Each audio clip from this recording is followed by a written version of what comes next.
everybody. We made it. We made it. So thank you for helping me through that horrible, horrendous internet situation. I just called Spectrum and boom, it was back on. So the guy's like, yeah, that happens a lot. Sometimes people just call and then it happens. So whatever happened, it happened, and praise be to bourbon. Bourbon is what we're here to taste today. You know, we always get excited about these new releases that come out, and there's always a lot of hype that comes around them. And sometimes it's worthy, sometimes it's not. And you know, I'm all about the taste. I don't really focus too much on the price, and I do spend a lot of money on bourbon, but I'm about that moment, that great taste, that great flavor.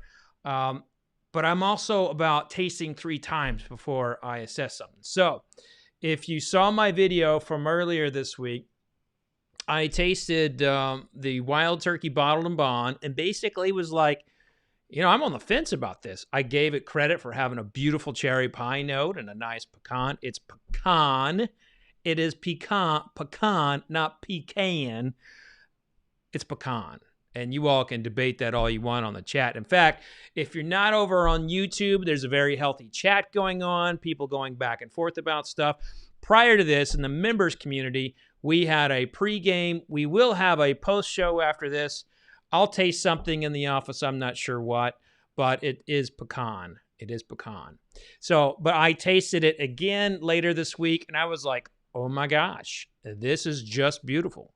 It warmed my palate with spices, and I love the mouthfeel on it. I thought it was just absolutely gorgeous. But I thought it was time to throw it in a blind tasting. And it's actually kind of difficult to do a blind tasting all by yourself. So I'm going to tell you the process that I used. What I did was, on each one of these bottles, so you'll see these little bottles right here, there's a small piece of tape that has the brand name on there. I poured the whiskey in the bottles, and then I had a friend come over and label them A, B, C, or D. And in here, we have Wild Turkey Bottled and Bond. This is a 17-year-old. There are 14,400 bottles on the market, and I believe it's $179. We have the last drops of my E.H. Taylor Bottled and Bond, and the 4-grain.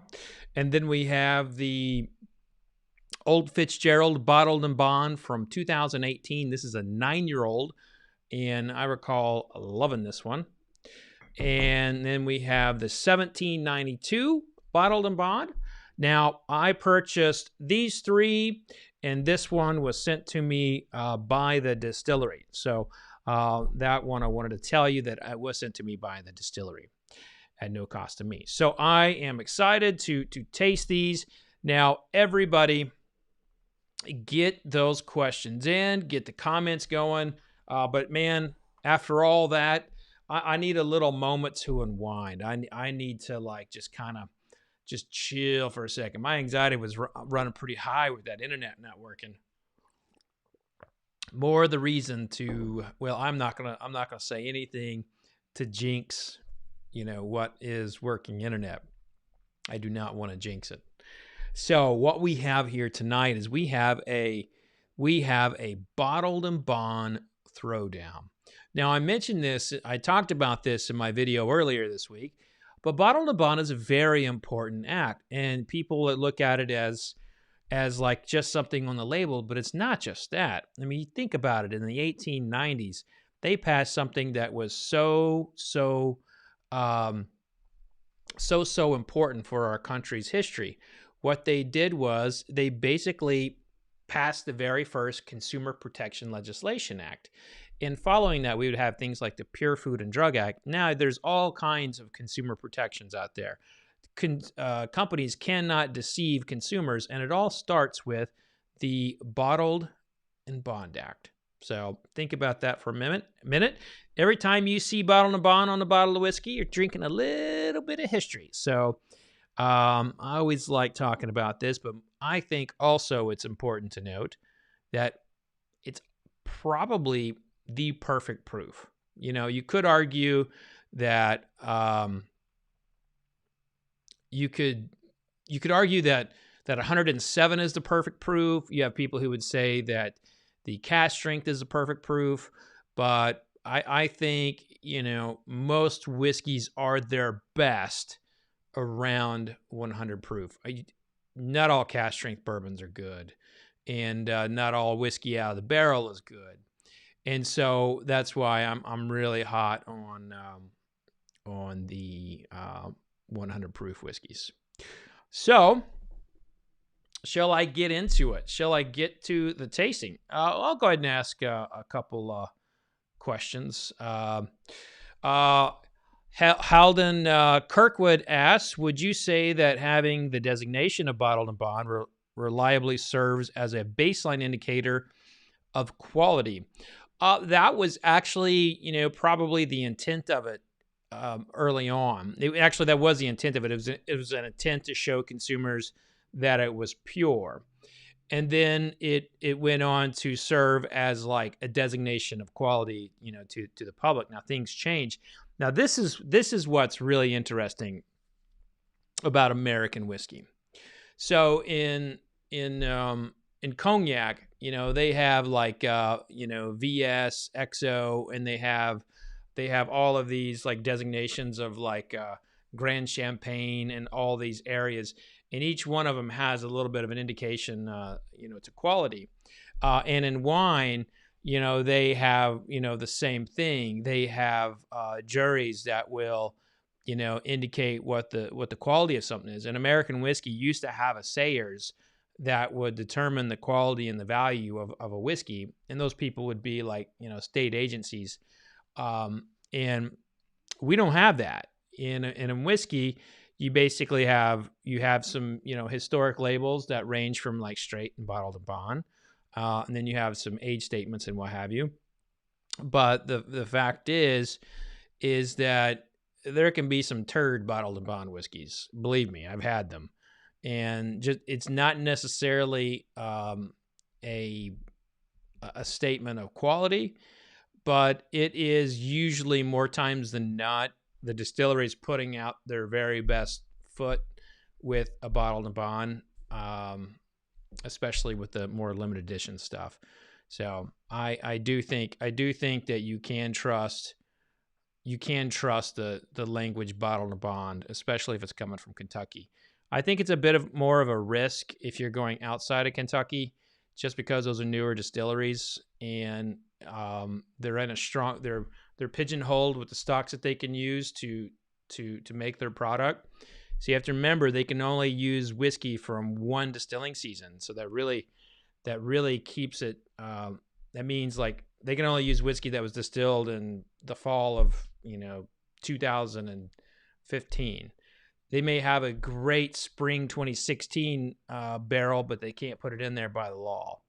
So, and the government does follow up on that. So it is quite interesting. Now, Adam Fraser asked an interesting question. Are bottled and bond warehouses still government controlled? Now, the government controlled warehouses basically went away in the early 1980s. When Ronald Reagan took office, that was one of his very first things that he tried to do was to deregulate the alcohol industry, which was an odd thing to try and chase. And the industry actually testified before Congress saying that please don't deregulate us. The government workers are our allies.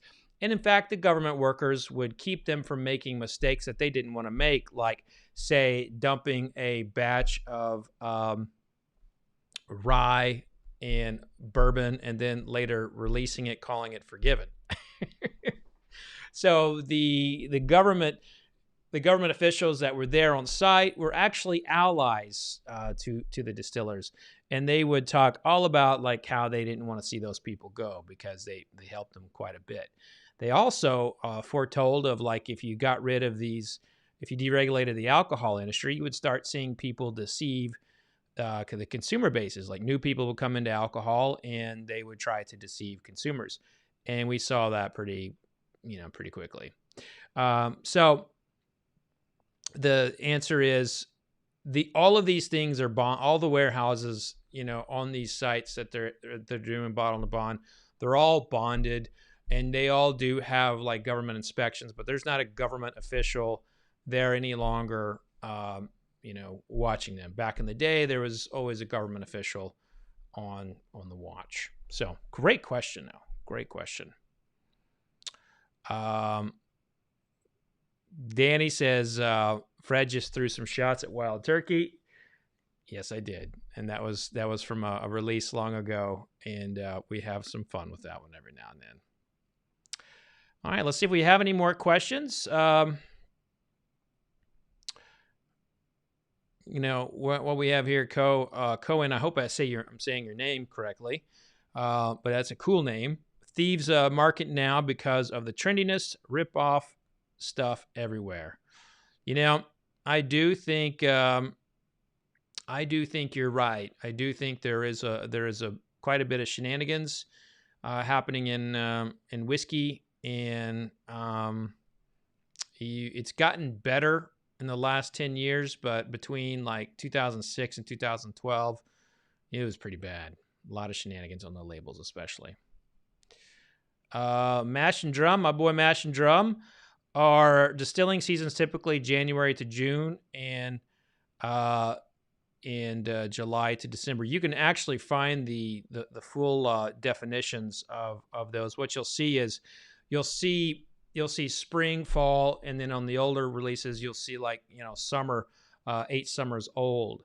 So they have a history of using those. But what normally happens is you get something is distilled in the fall and bottled in the spring. That's typically let's just take a look at one here. Let's take a look at this guy. So this one was I wrecked distilled in the fall, bottled in the fall. So I guess it's they can do whatever they want, but the seasons are pretty well defined, and it's quite interesting.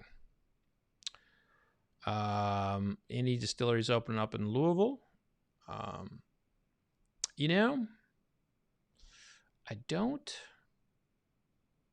don't know, because most of the distilleries are downtown, and there's an overabundance of caution, I think, downtown right now.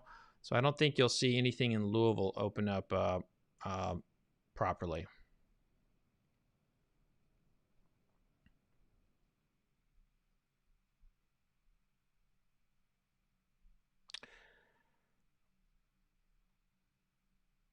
All right, so we had going back to Rare Bird. Yes, the Forgiven story is true. It is true. But my point to that is not that it was true or not. It's that there would have been, let's say that happens in 1965. There would have been like somebody there to say, oh, you know what? That's actually a batch of rye. You don't want to put that in there. Okay, everybody. I think it's time I should get to the tasting, unless there are any objections. I love the questions. Don't get me wrong, but I've got to get some whiskey in my belly after that on hold session with Spectrum.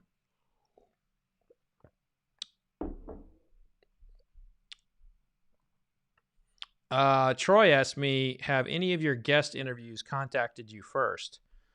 Actually, yeah. My podcast is kind of like in the artist community. A lot of people want to come and hit me up, and people want to drink whiskey. Just the folks from Lee Bryce, and just amazing country singer. They hit me up, and I'm really excited about what I'm doing with the interviews. I hope you all are enjoying them, because I love doing them. Okay, so we're going to go to Glass A first. By the way, these are all really good. There's not a turd amongst them.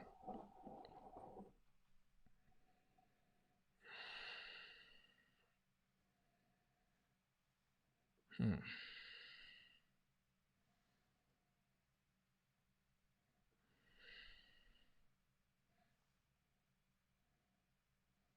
Oh, man.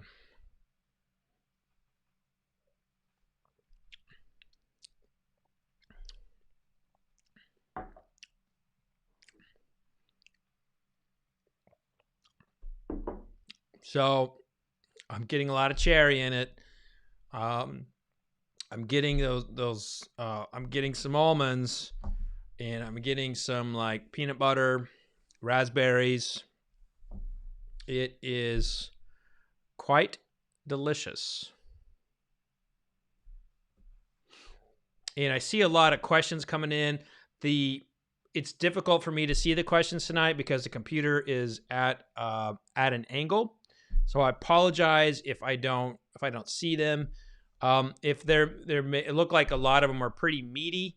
So if there's ever any question that you ever have for me that you would like to see, answered more thoroughly, I do try to email people when they ask me good quality questions. I try to email them back anyway. But you can go to fredminnick.com, or join in on the member side, and I'm a little bit less stringent on the member side. The member side, it's more just kind of me hanging out, sipping and talking. By the way, first one, gorgeous.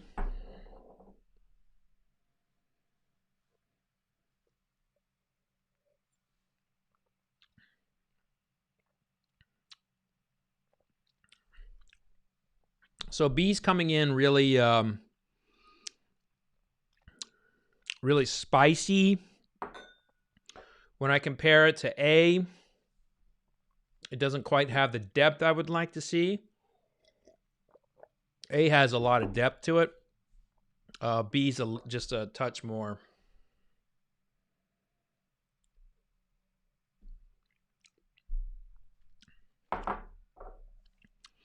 And B's also got a little hint of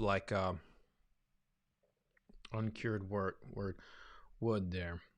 All right, there's something going on in the chat because Bourbon Lands is coming in and saying, "Does somebody need an attorney?"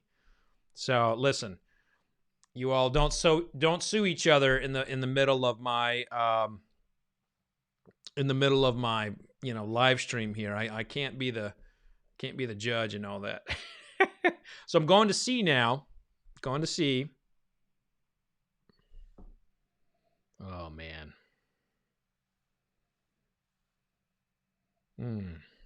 C's just straight gorgeous. Like that nose. Caramel. A little bit of toast popping up.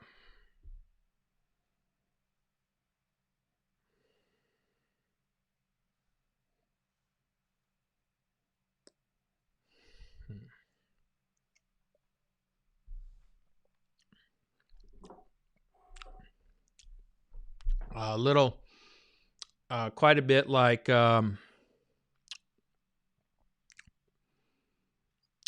it's got a real chocolatey approach. It's got a hint of marzipan and just a nice little bit of smoke. Just a nice little bit of smoke.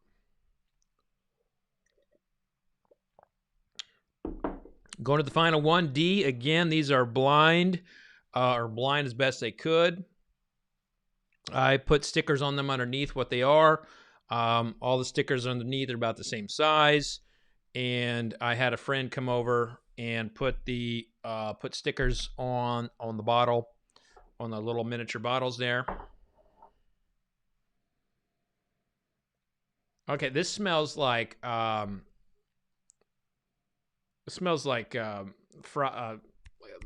of the Fruity Pebbles cereals. You got that sugary milk, kind of strawberries.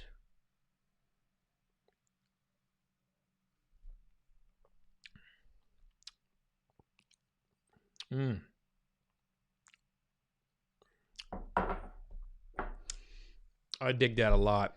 I dig D a lot. D's got some complicated notes in there. I'm definitely picking up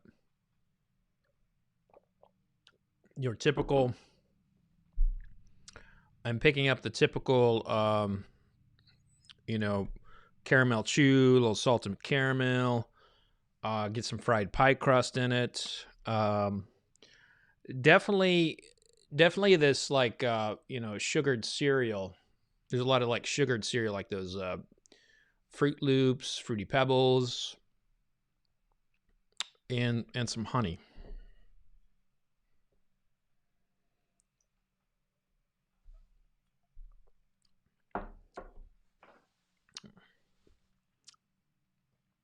All right. So I've done my first pass through. I think I'm going to eliminate B. Give it one more taste to find out.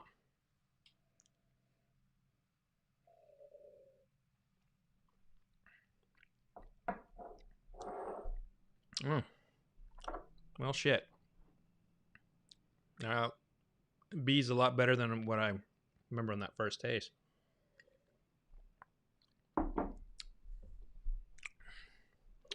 I'm going to have to pour a little bit more B. As you can see, I'm trying to come in here and pour it without having any like identification to what it is.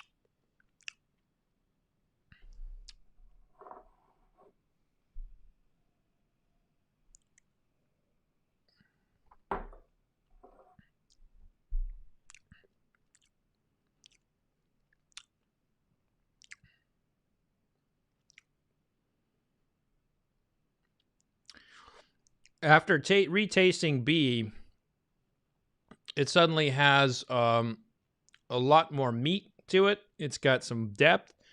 I feel like it just jumped ahead of C on the finish.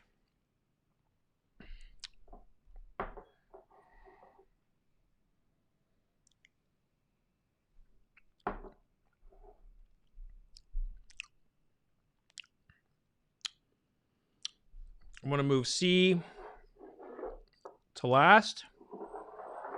But by the way, this is what we're looking at here is we're basically looking at like first string first string Pro Bowl, second string Pro Bowl, and then like honorable mention. I mean, these are all excellent. No losers here, in my opinion. These are all fantastic whiskeys.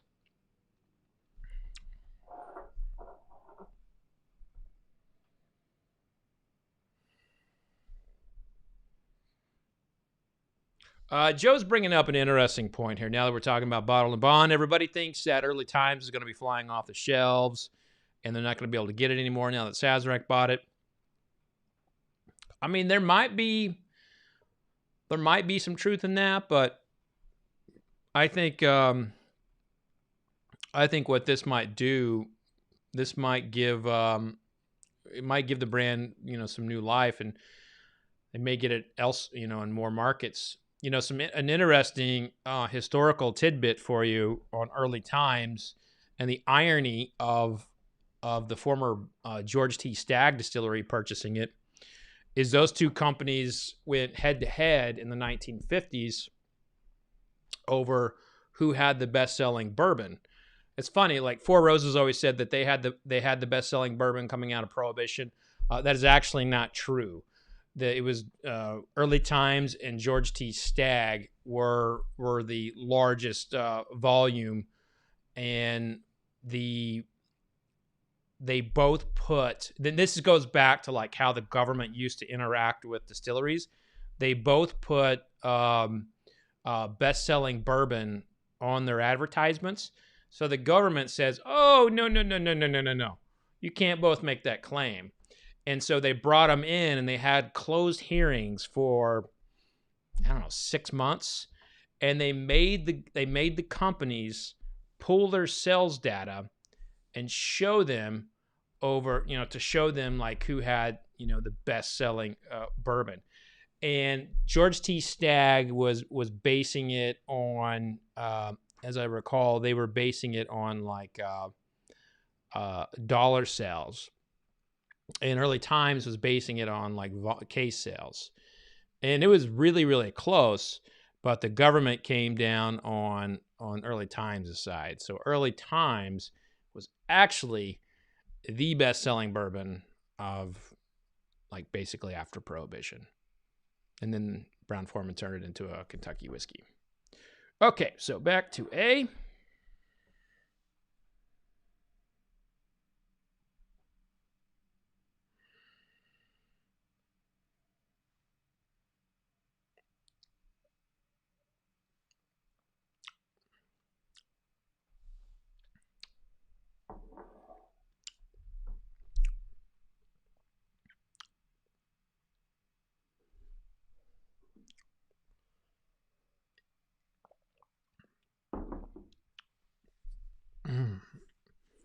There's this cherry note in here.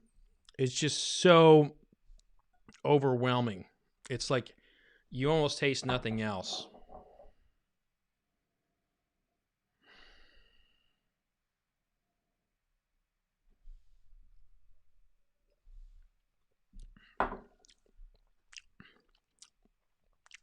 I'm coming back to B.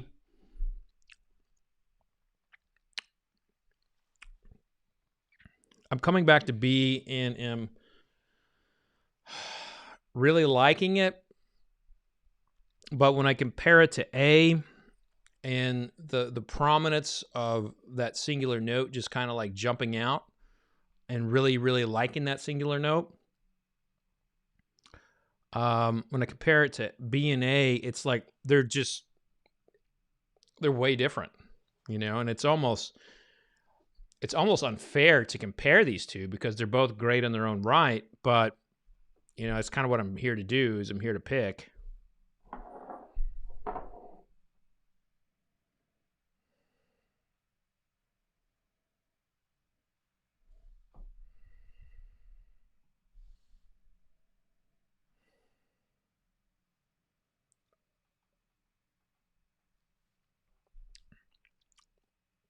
Oh, man.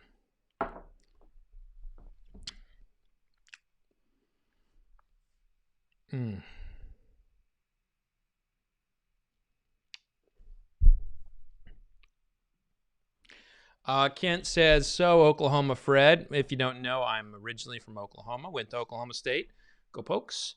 And Kent calls me Oklahoma Fred every time, so I love it. Was the change on B's verdict due to the stressful internet start? It may very well be. I mean, I was pretty stressed out over that whole, internet situation.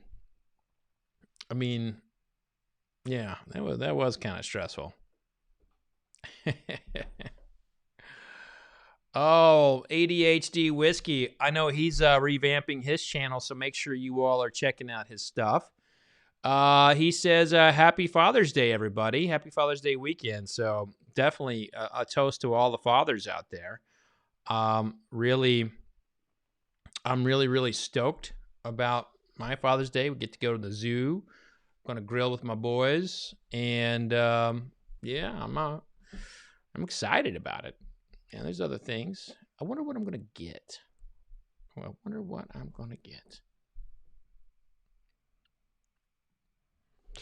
I'm going to have to re-pour D. And folks, this basically comes down to all three of these bourbons. They're all three excellent, okay? So I'm basically going to have to make like a preference here, a preferential, decision. And I'm going to need a little bit more of that A.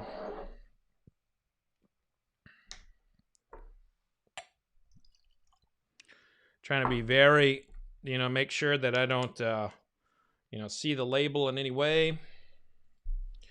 The labels are on the bottom. And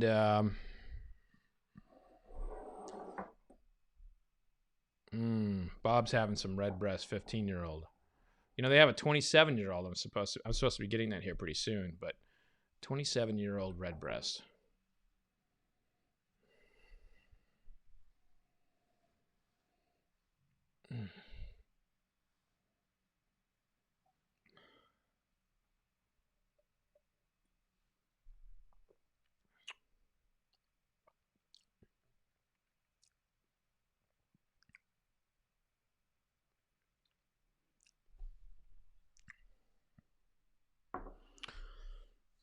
So I'm a fan of older whiskey.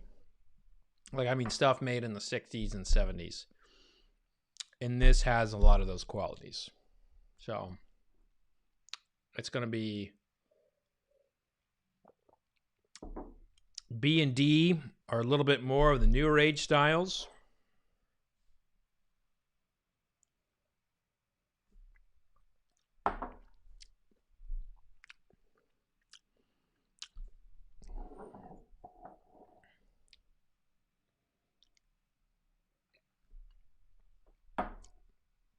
I'm moving B, which came out what I thought was for sure going to be dead last, and actually came in pretty respectable. And now I have to make a determination as to whether I'm in the mood for, because mind you, this is entirely mood. This is, every taster is a product of the moment. They're a product of the day. What's happened to them? What have they eaten? How good was their sleep? Also, there's many studies that prove genetics have a big, play in that. I grew up near pecan trees. And we had a big giant pecan tree still in my backyard today.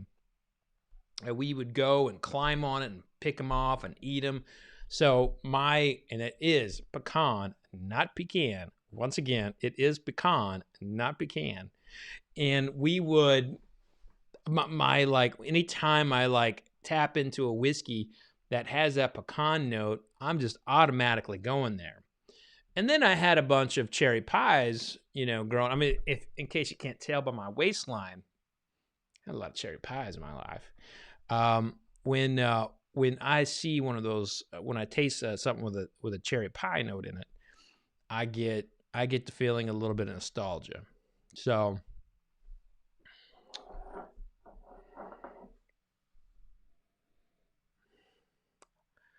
let's see.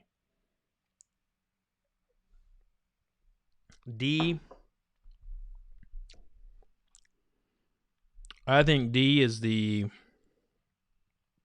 quintessential what you're looking for on your patio sipper.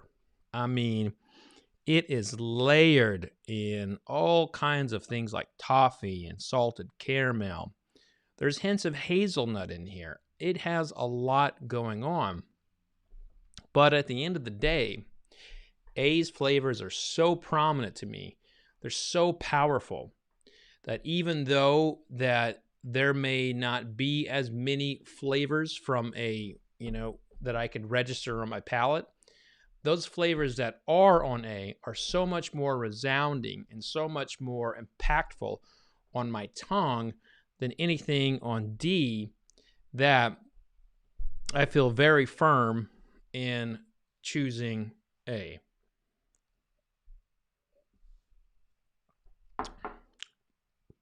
As tonight's tasting champion. So let's take a look. I'll answer a couple questions here before I kind of reveal who these are.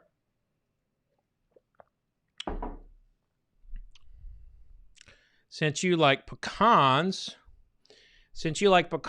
what do you think of Old Camp peach pecan whiskey? Well, I do believe that is a flavored whiskey. And my belief is that vodka sucks and flavored whiskey will give you herpes. So I don't do a lot of flavored whiskey. In fact, I just did a tasting of a flavored whiskey called Screwball. And I broke like my rule of tasting those things. My God, was that awful. I mean, that was so bad. So bad.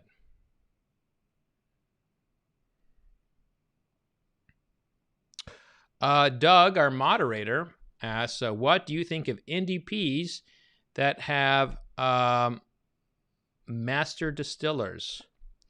You know, I do believe that the term master distiller has come to be more of a marketing term, and people feel like they have to have that term out in the market. It's almost like the term celebrity chef. I remember going into Boise, Idaho, and there was this guy who was on a TV show for a hot minute, and he was cooking at a hotel, and they were, championing him as Boise, Idaho's celebrity chef. And I remember thinking, what? I mean, dude, you were on like one show for like 1 minute. So I don't put a lot of stock in titles. I really don't. Somebody asked me the other day, like, have I ever been taken a sommelier course, or have I ever done any of those things? Again, I don't put a lot of stock in titles.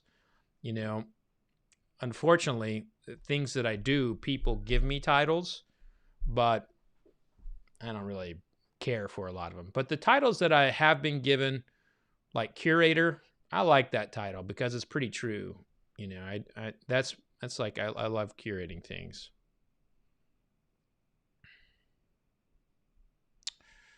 And Rare Bird, of course, doing his wild turkey business. And listen, by the way, Rare Bird has a new book out, everyone. Make sure you're going on to Amazon and searching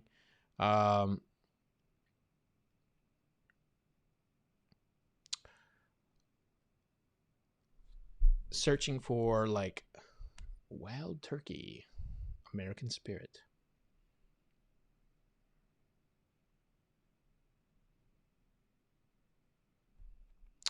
Bama Boompa.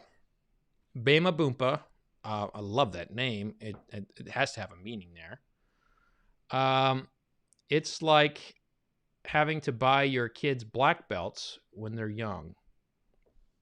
Yeah, I mean, I was in Taekwondo when I was little. If I would have gotten a black belt. Ah!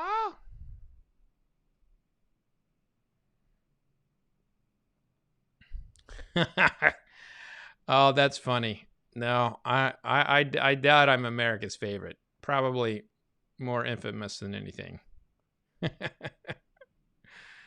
Oh.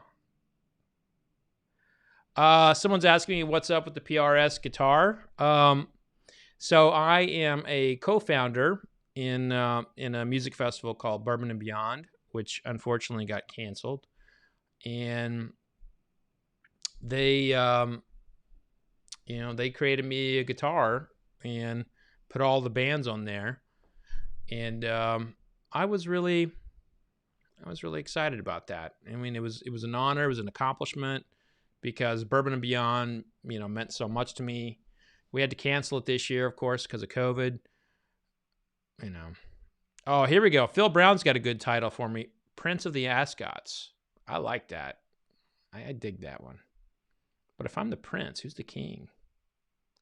I was going to say Hugh Hefner might have been the king, but he passed away. Okay. Hey, Fred, what about some trivia action for some fresh samples? I don't give out. I mean, it's against like. You asking me to give you samples? Because I can't do that. That's like, it's actually illegal. I'm not allowed to send samples to people. But I'll take some trivia questions.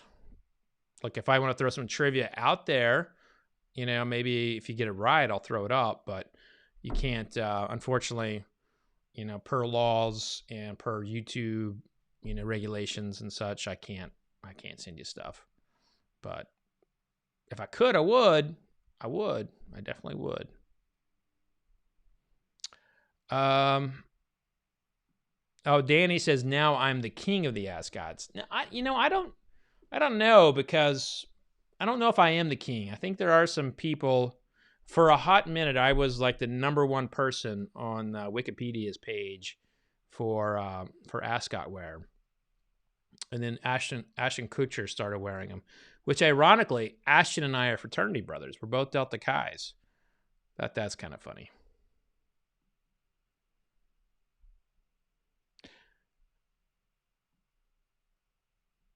All right, here we go. Shim's got the, I love this. Prince of the Ascots from the House Minnick, first of his name. Little Game of Thrones action. I love it. I love it. Yeah, dude, where's your card, dude? That's him. Yep.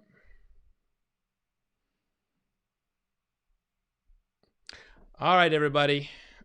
How about we find out what these whiskeys are? Are you down for that? Are you down for that? I will actually. I'm gonna try and. I'm going to put these up. I think it would be easier if I. All right. So in fourth place. Oh man. Oh, this is a shocker. Oh man, I'm gonna taste this again. I can't believe I put them in fourth. Holy crap.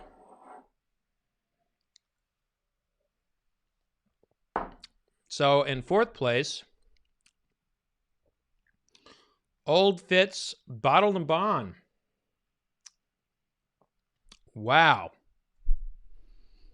So that was, this is a bottle I bought in 2018. This is the 9-year-old. And I remember loving this. I bought 2 bottles. The other bottle's gone. And this has just been sitting in my basement. But, yeah. Dead last tonight. How about that? Okay, in at third.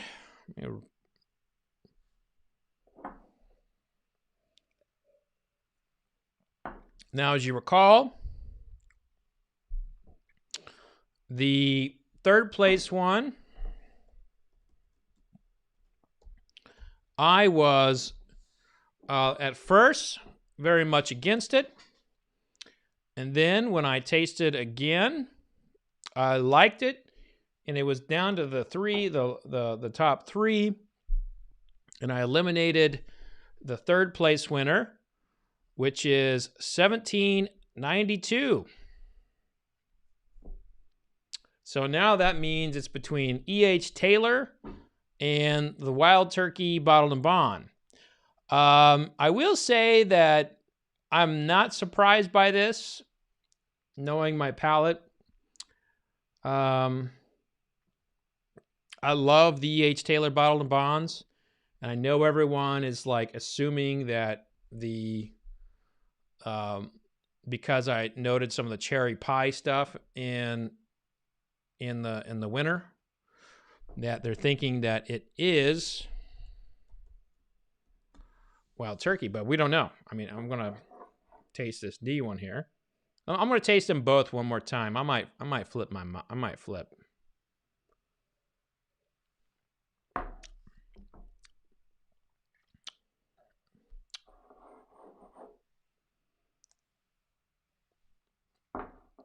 Nope. I'm keeping it. And at second place, a truly great whiskey.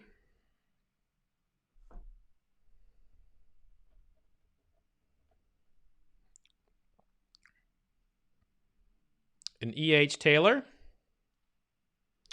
So that means our winner for the night is Wild Turkey 17-year.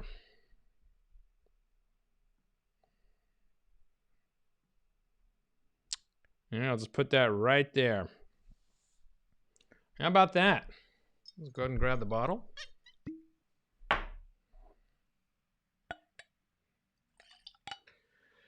And you all can say and think whatever you want here, man, but that was some stiff competition.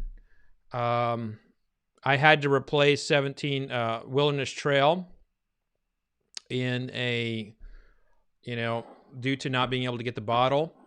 So I had to go with the 1792. And, 1792 really, I think if I was in a different mood, this could have won. And if I was in a different mood, this could have won. I don't think this would have won in any mood I was in. I think that this one fell after a pretty solid, taste around. So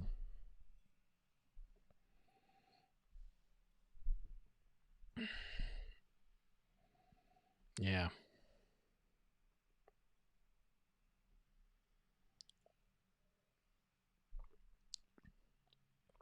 And mark my words, there are going to be people who do not like the Wild Turkey Bottle and Bond. Okay, and this is why you don't look at ratings, okay? You don't look at ratings when you buy stuff. You listen to the tasters you respect, and you look at the tasting notes. I feel like I'm very consistent with the notes. I do think you need to taste it 3 times, but sometimes notes get amplified a little bit more, either good or bad. And if you do not like pecans, and it's pecans, not pecans, if you do not like cherry pie, this will be an enormous turnoff for you. So remember that. It's all about, the tasting notes here. This has a classic kind of dusty bitterness to it with pecans and cherries. It's got so much greatness going on in it. But if you do not like those notes, if you do not like those flavors, you will not like this one. But I, on the other hand, happened to love it. So 2 out of 3 times I tasted it, I loved it. And the other time I was a little bit more on the fence about it. So if I'm rating this, which I am trying to get back to, this is going to be, in the 90s.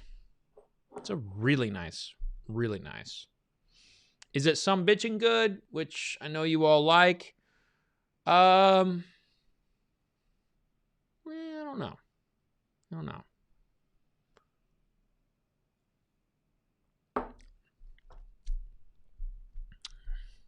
Am I ready to declare it a contender in the whiskeys of the year?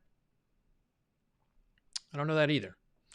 But I do know that the members already know who a couple of my whiskeys of the year contenders are for this quarter. So definitely go check that out if you get a chance. So I'm going to go ahead and, shrink that a little bit. Wow,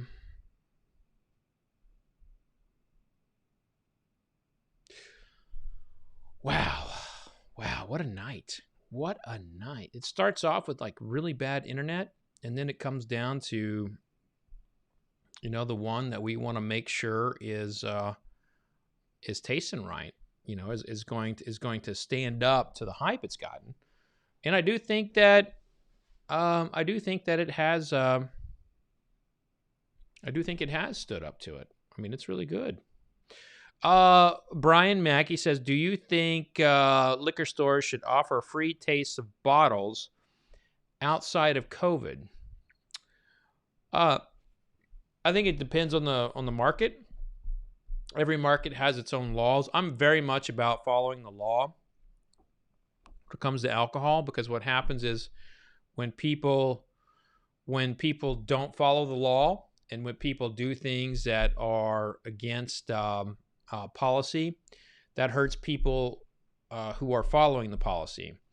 And if you're in a district that's like, you can't have samples, then you can't have samples. But if you're in a district that says, yeah, you can do free samples, that's cool, then it's okay. So just change the law if you're in one of those areas that you can't. But you can have free samples, and you can definitely have free samples in some markets. Like in Kentucky, they can do samples. They can do sampling. They can bring in like the distiller, and that person can sample to get you to maybe try to, buy the product.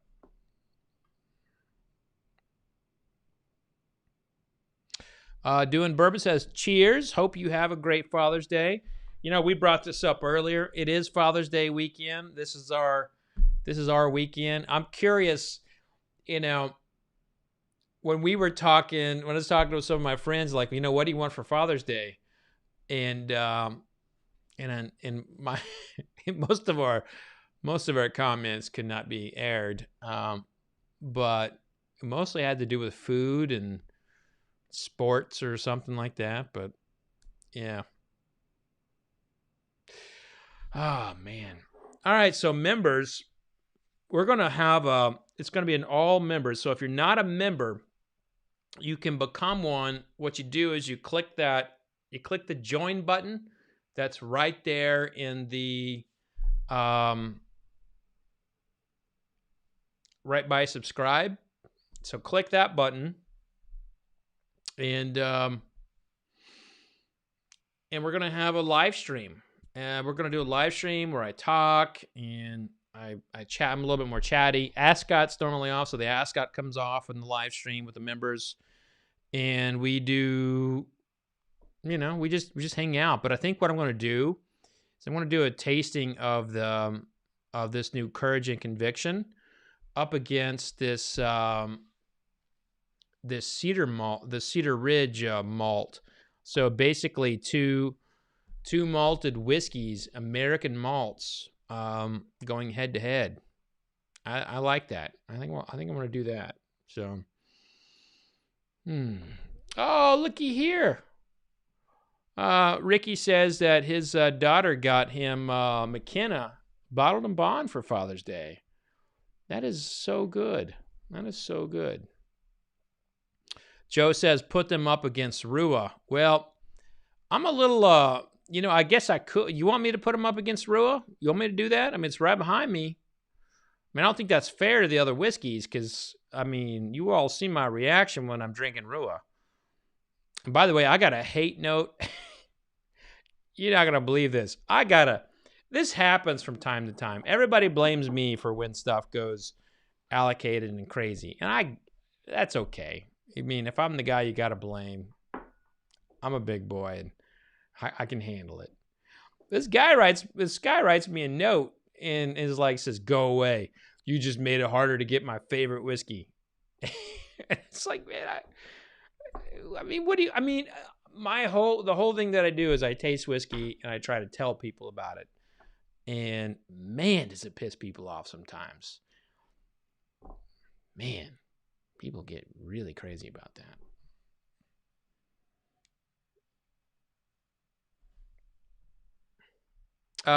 Gary Odell says his daughter just got him Jim Beam Devil's Cut. He will trade it for the McKenna. You know what? It's not a bad trade for Gary. Oh. Tim's wanting to know which whiskey. So the whiskeys that I'm going to taste for the live stream, I'll go grab the bottles.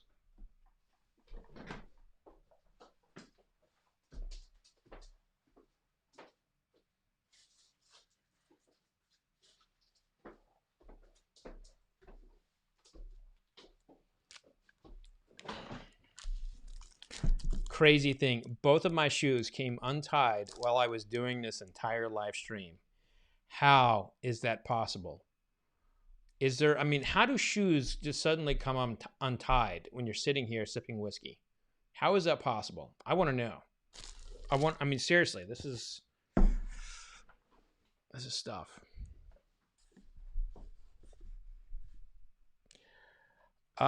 Yes, I do have pants on. So here we go. We have 2 single malts. Courage and Conviction coming from Virginia, which I tasted earlier in the live stream. And it was good. And then, and this guy. And then, what the hell? I'll do, I think I took the Rue home. Sorry. I don't know if I have any Rue in the office. But we're going to do that on the live stream coming up. So just click that subscribe or that join button and come on over to the live stream site in the member section. We get crazy in there. It's a lot of fun. And to be honest with you, I only thing I can do with you is content. There's a lot of things out there like Patreon and what have you that give t-shirts and stickers and stuff. The YouTube thing is about, people earn that after a certain amount of followers or some kind of algorithm thing. And I feel very fortunate that I have a member channel because I don't meet the qualifications as most member channels do. And, here I am. I'm a new YouTuber. I'm trying to make it. I started trying to make a go of this because of the lost live events that I had.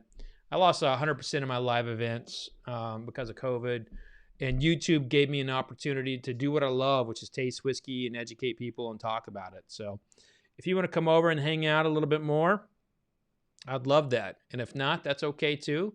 But if you'd like to click the subscribe button and check out more things to come, that'd be awesome. I'd really appreciate that. So to tonight's winner, which is not 1792, Wild Turkey. I was looking right at that bottle. Wild Turkey Bottled Bond 17-year-old. It's about time that the Russells did this, and they should be very proud of what they put out. So cheers. Oh man, it's so good.